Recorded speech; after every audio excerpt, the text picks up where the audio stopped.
Halo guys, selamat datang kembali di channel Prilly. Nah, kita akan membahas tentang mitologi burung Garuda. Kenapa sih burung Garuda menjadi lambang negara? Jangan lupa di subscribe agar tidak ketinggalan video-video berikutnya. Oke?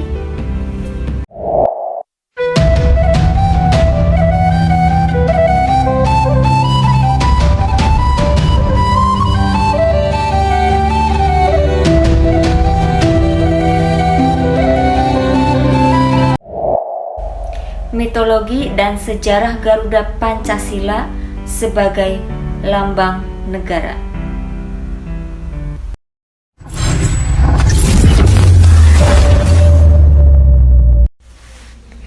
Garuda atau Garula dalam bahasa Pali adalah salah satu makhluk mitologis dalam Hinduisme, Buddhisme, dan Jainisme. Nah, jadi terbagi menjadi 3 kepercayaan ya. Yang pertama, menurut agama Hindu, ia merupakan wahana Dewa Wisnu, salah satu Trimurti atau 3 dewa utama. Sedangkan menurut agama Buddha, ia merupakan Dhammapala atau Astasena.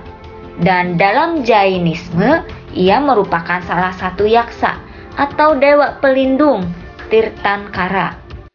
Interpretasi fisik Garuda bermacam-macam. Kebanyakan ia digambarkan bertubuh tertutup bulu emas, berwajah putih, dan bersayap merah. Paruh dan sayapnya mirip yang dimiliki burung elang, tetapi tubuhnya seringkali seperti manusia. Ukurannya besar, sehingga dalam satu cerita ia dapat menghalangi matahari.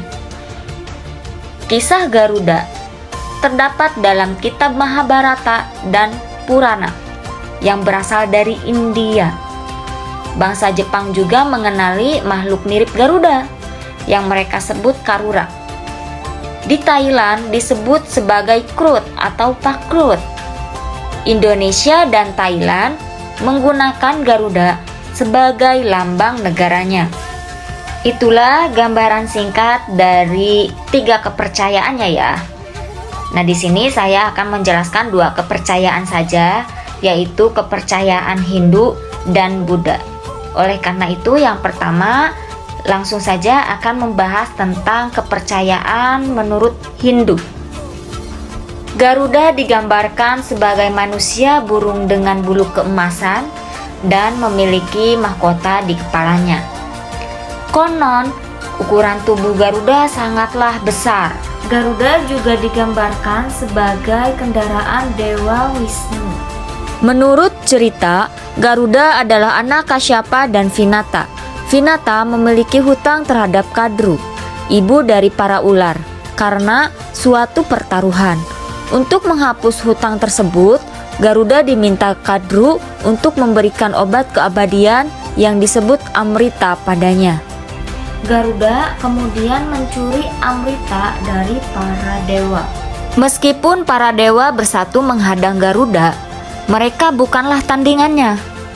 Dalam perjalanan pulang, Garuda bertemu dengan Dewa Wisnu. Dewa Wisnu berjanji akan memberikan keabadian pada Garuda, biarpun tanpa meminum Amrita. Sebagai gantinya, Garuda menjadi kendaraan Vishnu.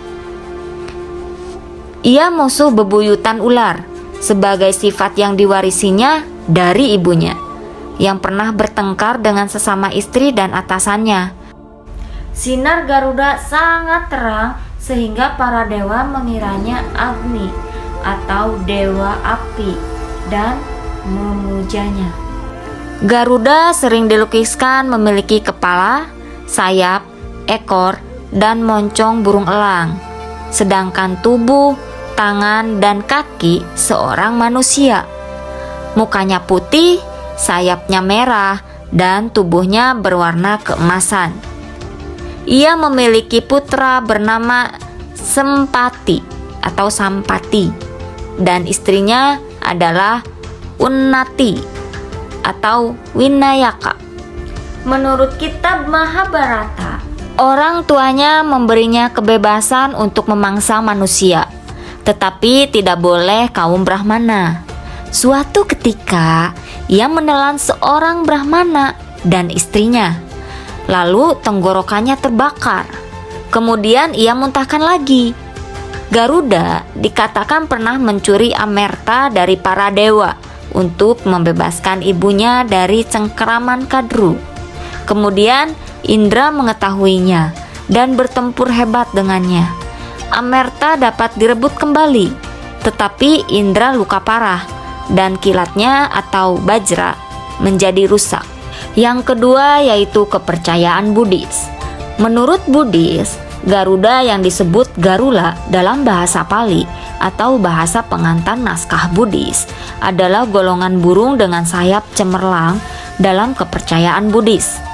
Menurut konsep agama Buddha tentang tumimba lahir atau samsara, mereka adalah salah satu dari Astasena, yaitu 8 kelompok makhluk gaib. Dalam seni rupa Buddha, mereka dirupakan dalam posisi duduk dan mendengarkan khotbah Sang Buddha. Musuh mereka adalah para naga atau ular, dan kadangkala digambarkan sedang mencengkram ular dengan cakarnya. Sebagaimana dalam kesenian Hindu, ikonografi yang berbentuk zoomorfis atau wujud burung raksasa maupun separuh antropomorfis atau setengah burung setengah manusia merupakan hal yang lazim dalam tradisi Buddhis. Menurut agama Buddha, Garuda merupakan burung predator raksasa dengan ukuran bentang sayap mencapai 330 yojana. Mereka diceritakan sebagai makhluk dengan kecerdasan dan perkumpulan sosial. Kadangkala mereka juga disebut Suparna atau bahasa Pali Supanna, sebuah kata Sanskerta yang berarti bersayap bagus.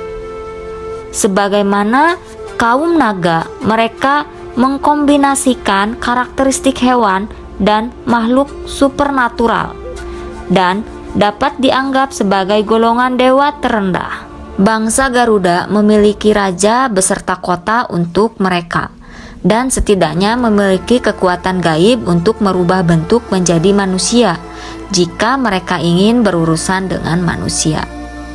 Menurut cerita Jataka, mereka merupakan penghuni Nagadipa atau Seruma. Bangsa Garuda merupakan musuh para naga, golongan makhluk berwujud ular raksasa yang diburu para Garuda. Pada suatu cerita, para Garuda menangkap para naga dengan menerkam kepala mereka. Lambat laun, para naga akhirnya mendapat akal bahwa dengan menelan batu besar, maka makin beratlah mereka untuk ditangkap oleh Garuda, sehingga melelahkan para Garuda dan membuat mereka mati kecapean. Siasat tersebut akhirnya dibongkar oleh petapa Karambia kepada salah satu Garuda, yang kemudian disuruh untuk menggigit bagian ekor naga agar batu dimuntahkan. Ini terdapat di buku Pandara Jataka, halaman 518. Bangsa Garuda adalah salah satu makhluk yang diperintahkan oleh Sakra untuk menjaga Gunung Sumeru dan surga Trayastrisma. Ini dalam bahasa Pali Tavatisma, dari serangan para Asura. Dalam Mahasamaya Sutta, Sang Buddha membuat perdamaian sementara antara para naga dan Garuda. Itulah guys, Garuda menurut kepercayaan Hindu dan Buddha. Nah, selanjutnya ini adalah sejarah Garuda Pancasila menjadi lambang negara Indonesia. Garuda Pancasila merupakan lambang negara Indonesia. Perdebatan kerap muncul mengenai burung Garuda hingga kini, yakni keberadaan burung tersebut yang sesungguhnya. Garuda sejatinya makhluk mitos yang dikenal oleh warga Indonesia. Garuda dikenal sejak dahulu kala melalui cerita pewayangan. Kisah Garuda juga ditulis dalam kitab Mahabharata dan Purana dari India. Tak hanya itu, Kisah Garuda sudah dikenal melalui cerita-cerita rakyat hingga relief atau patahan-patahan di banyak candi di Indonesia. Hal tersebut yang kemudian dijadikan dasar panitia lencana negara menentukan Garuda sebagai lambang negara. Berdasarkan mitologi yang diyakini hingga sekarang ini, Garuda merupakan burung yang berani hingga mau berkorban melawan kezoliman hingga titik darah penghabisan. Kisah itu terdapat dalam cerita Ramayana, di mana burung itu berhadapan dengan Rahwana hingga kehilangan nyawanya. Ramayana mengisahkan penculikan Sita atau Sinta oleh Rahwana, raja kerajaan Alengka, yang ingin mengawininya. Suara tangisan Sita terdengar oleh burung Garuda yang bersahabat dengan Rama, suaminya Sita. Dalam cerita Ramayana, Garuda itu akan melawan Rahwana. Itu bentuk perjuangan. Waktu Sita dibawa Rahwana, dia dicoba dibebaskan burung Garuda. Kemudian Garudanya mati dibunuh Rahwana. Kata sejarawan Restu Gunawan kepada cnnindonesia.com. Semangat dan nilai itulah yang diambil bahwa Indonesia harus mempunyai nilai melawan penzoliman, tuturnya. Lahirnya burung Garuda sebagai lambang negara. Hal itu bermula setelah Belanda mengakui kedaulatan Indonesia pada tahun 1949. Nah, kala itu Indonesia dirasa perlu memiliki lambang negara, sehingga disiapkan panitia khusus untuk hal tersebut. Panitia teknis yang lebih dikenal dengan Panitia Lencana Negara dibuat secara khusus di bawah koordinator Menteri Negara, Zonder Portofolio Sultan Hamid II. Muhammad Yamin sebagai ketua dan anggotanya adalah Ki Hajar Dewantara, M.A.P. Laupesi, Muhammad Natsir, serta R.M. Purbacaraka. Mereka ditugaskan untuk menyeleksi usulan rancangan lambang negara melalui sayembara. Dibuat sayembara untuk menggambarkan seperti apa rancangannya. Nah, berdasarkan kesepakatan, terdapat dua rancangan dari Sultan Hamid II dan Muhammad Yamin, kata Restu. Setelah itu, gambar tersebut dibawa dan diperlihatkan pada Soekarno. Persetujuan tidak langsung begitu saja. Beberapa kritik dilontarkan atas gambar tersebut, seperti pada bagian kepala dan kaki burung Garuda. Soekarno kemudian memerintahkan pelukis istana yang bernama Dullah. Ia melukis kembali rancangan tersebut dengan menambahkan jambul di kepala burung, serta membuat kakinya mencengkram dan berada di depan pita bertuliskan Bhinneka Tunggal Ika, bukan di belakang pita. Jadi, bentukan terakhir yang bagus seperti saat ini itu atas arahan Soekarno. Guru Besar Antropologi Budaya Universitas Gadjah Mada Hedi Sri Ahimsa Putra menilai, selain dari mitologi, pemilihan burung Garuda sebagai lambang negara juga tidak bisa dilepaskan dari kebudayaan Jawa, khususnya priai, kelas sosial dalam golongan bangsawan. Hal tersebut terlihat dari 5 hal yang diyakini menyempurnakan pria Jawa, yaitu Wismo yang artinya rumah, Wanito, istri, Turonggo artinya kuda, Kukilo adalah burung, dan Curigo artinya senjata. Terpisah dari hal tersebut, pusat pemerintahan Hindia Belanda dan tokoh pergerakan nasional kala itu juga berkecimpung di Jawa. Jadi kenapa sih burung Garuda?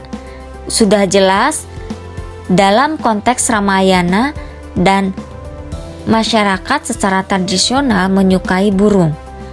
Kelas priai salah satunya. Berdasarkan kedua hal itulah, ia meyakini para panitia lencana negara sepakat mengadopsi nilai-nilai Garuda menjadi lambang negara. Kalau melihat konteks Indonesia saat itu, ya sangat pas sekali. Indonesia sedang berjuang melawan penjajah. Saat itu penjajah kan orang dari luar. Dalam konteks tertentu Belanda disebut seperti raksasa. Ya, itu seperti Rahwana. Makanya itu dinilai sangat cocok, kata Hedi. Pemakaian Garuda Pancasila sebagai lambang negara pertama kali secara resmi dalam sidang Kabinet Republik Indonesia Serikat pada 11 Februari 1950. Bentuknya pun seperti yang dikenal saat ini, yakni kepala menoleh ke kanan, simbol-simbol Pancasila di badannya, serta semboyan Bhinneka Tunggal Ika tertulis di atas pita yang dicengkram kaki Garuda. Burung Garuda memiliki 17 helai di sayap, 8 helai bulu ekor, 19 helai bulu pangkal ekor, dan 45 helai bulu leher yang melambangkan kemerdekaan Indonesia, yakni 17 Agustus 1945. Nah, itulah guys mitologi Garuda yang ada di Indonesia. Semoga bermanfaat, dan apabila ada yang lebih tahu tentang ini, boleh berbagi pengetahuannya ya. Dan jangan lupa tonton terus video-video selanjutnya. Semoga bermanfaat.